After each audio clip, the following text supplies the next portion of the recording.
Alhamdulillah,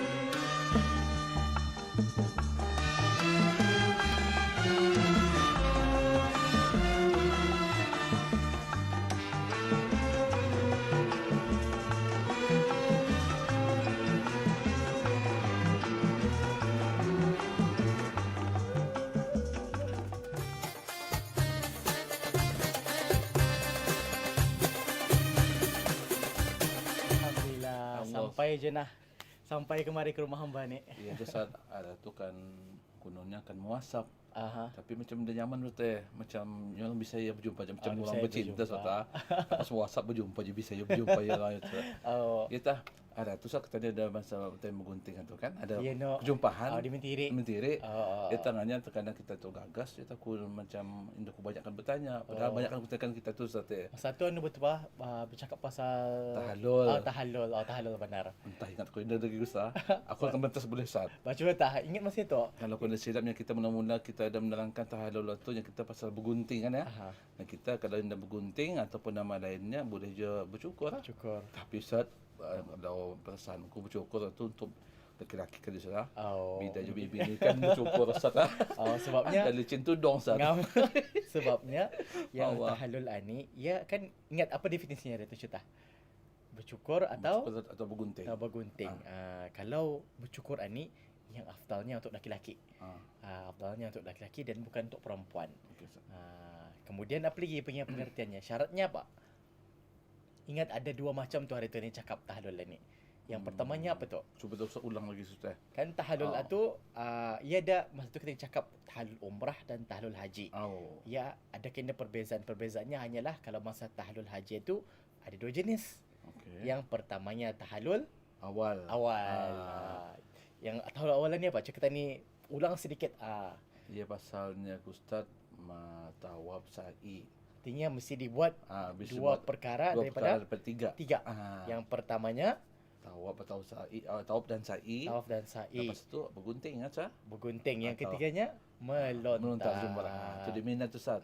Okey, alhamdulillah. Tapi kalau tahallul tani yang orang Arab ataupun kata orang Melayu tu tahallul yang kedua. Kedua. Mesti dibuat daripada tiga-tiga ni terus. Komplit Ustaz. Komplit. Lamsamnya orang Ustaz. Dia Kita bisa yang kita teks hari tu akan minta bertanya kita, lagi. Anu Ustaz, ni orang Ustaz setiap tawaf kan ada tertibnya, ada adabnya Ustaz. Ada perkara sunatnya bahasa pun Ustaz, ada perkara sunatnya kan. Kita akan saya pastikan tahallul ni pun ada perkara sunatnya Ustaz. Ngam.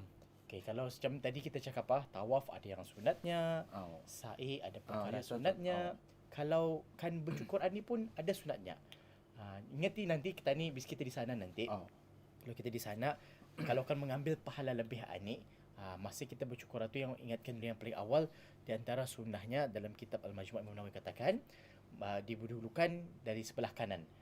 Amba pun selama ni ambil kalau di kedai gunting itu orang lepas bersa'i, kenapa selalu yang orang apa ni tukang guntingan ni mulakan di sebelah kanan pak? Rupanya ia tadi ni dimulakan di sebelah kanan ni. Sunat tu Kemudian baru di sebelah kiri. Itu yang pertama. Okey. Yang keduanya kalau dapat. Kalau dapat masa kita ni bercukur ni ataupun bergunting menghadap kiblat. Jadi kalau kita ni kan terus ada Bukit Safa, Bukit Marwah, minta maaf. Bukit Marwah. Okey. Kita ni bisa kita ni menghadap ke kiblat melihat Kaabah tu, kemudian kita ni bercukur ataupun bergunting. Ustaz yang menghadap kiblat orang yang menggunting ke ataupun orang yang tahallul tu? Orang yang bergunting atau yang bertahallul. Orangnya orangnya. Kemudian yang ketiga, semasa kita ni menggunting sama ada kita menggunting ataupun yang bergunting disunatkan untuk berdoa. Kan ada maksudnya kalau kita ni lepas ayat tu bertahallul ada doanya kan? Bacalah doa apa sahaja selepas tahallul tu lah. Yang keempat macam ingat yang ada tu. Kalaulah sekiranya kawan kita yang buta ada. Kan ni dah akan digunting jalan dicukurnya. Sunnahnya ada juga, ingat apa sunnahnya ketika tu? Lintaskan saja. Sama ada lalukan pisau, saja, cukur ataupun gunting ni dilalukan sahaja. Ini adalah sunnah atas orang ni.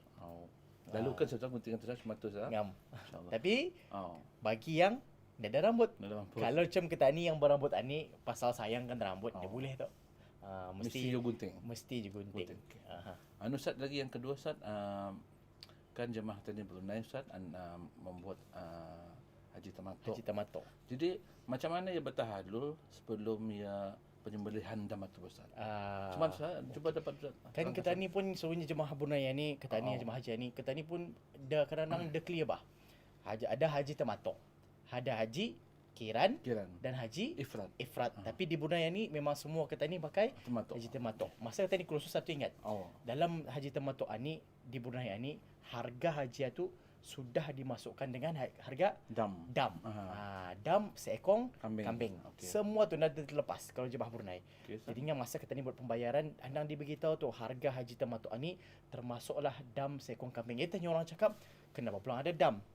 Yang tadi tahallul ni, dalam situasinya, adakah boleh ia bertahallul, bercukur teh dulu sebelum menyelesaikan dam ni? Masalahnya yang kita ni dah tahu siapa yang, adakah kita ni yang membayar dam ni, adakah travel agent yang membayarkan, yang menyempurnakan. Okey, jadinya bagi jemaah kita di Brunei di tempat ni memang travel agent ni dan kerajaan Brunei lah secara amnya yang mengendalikan kita ni punya dam ni. Okay. Dan kita ni boleh bertahallul sebelum kena bayarkan dam ni. Apa artinya bayar dam? Bila kita ni dah pernah nampak kan? Sebenarnya dam ni, seekor kambing ni selalunya kalau kita ni kena laksanakan pada pagi hari raya haji. Raya time di Makkah tu sah. Time di Makkah. Tu tah. Ada 10 Zulhijjah. Ngam 10 Zulhijjah tu. Ada juga yang kena, tapi indalah semestinya syaratnya tu Ya sepanjang tu hari tu boleh. Jadinya jawab soalan tadi tu boleh. Supaya kita ni indah terasa was-was. Artinya boleh bertahallul sebelum dilaksanakan dam seekor kambing itu atas haji tamattu. Clear? Okey Ustaz. Ustaz, lagi Ustaz masalah selepas membuat melontar jumrah Kaabah, bolehkah aku membuka ihram Ustaz sedangkan belum habis tahallul Ustaz? Macam mana Ustaz? Okey. Kita ni pun faham ni. Masa kalau kita ni berihram ni, ia kadang kusut kan. Panas lagi, berpaluh lagi. Apakah adanya kalau kita ni membuka ihram? Okey, definisi buka ihram ni kita ni kan cakapkan. Ada yang kita ni buka ihram ni membuka saja sengaja membuka kemudian pasang balik. Okay. Kalau ani indah apa. Tapi kalau sekiranya ia membuka ihramnya ni kemudian memakai tiap baju. Maksudnya baju di sini baju biasa yang berjahit. Apa saja walaupun bukan bajulah, apa saja yang berjahit. Contohnya kain sarung tiap pakainya. Yang berjahit kan tu. Ani sebelum dia habis ni ia memakai kain ihraman, ia membuka kain ihram, memakai baju yang berjahit, maka dam ke atasnya. Dam seekor kambing ke atasnya. Ingat tu gitu ya. Jadinya buka boleh buka basah-basah tapi jangan dipakai pakaian yang berjahit selepas itu. Ustaz, mungkin yang penghabisan orang terkeduhong kan musim haji Ustaz. Kan jadi Ustaz, kalau Ustaz tadi setelah saya sudah ukuf Ustaz, setelah saya sudah segala rukun haji, jadi kadang-kadang Ustaz ketanya ini Ustaz bersalah, orang dapat title haji itu Ustaz, orang kadang-kadang Ustaz ada yang orang mau disabut, ada juga orang yang mau disabut malu Ustaz, nanya hajiku 12,000 keliahnya, cuma tu Ustaz. Jadi macam mana kedudukan title haji itu Ustaz? Jadi adakah ia digunakan ataupun tidak Ustaz? Ada nama benar? Nama tu Ustaz. Nama, okey. Ustaz, tapi adatnya yang siok masa ingat kalau masa di Arafah nanti. Ia kan jemaah Brunei zuhur ke asar tu di kemah tu. Habis saja 100 dulunya kita akan berpalukan tu. Ya Allah. Masya-Allah rasanya sayangnya kita katakan masya-Allah sempurna haji kita ini. Kita dicakap mudahan jadi haji mabrur. Ini insya-Allah ni merasa kali nanti insya-Allah. Insya-Allah Ustaz. Jadinya yang permasalahan tadi kita ni balik ke Brunei, yang title haji itu patutkah hendak kita ni pakai? Perlukah kita ni dah pakai? Okey.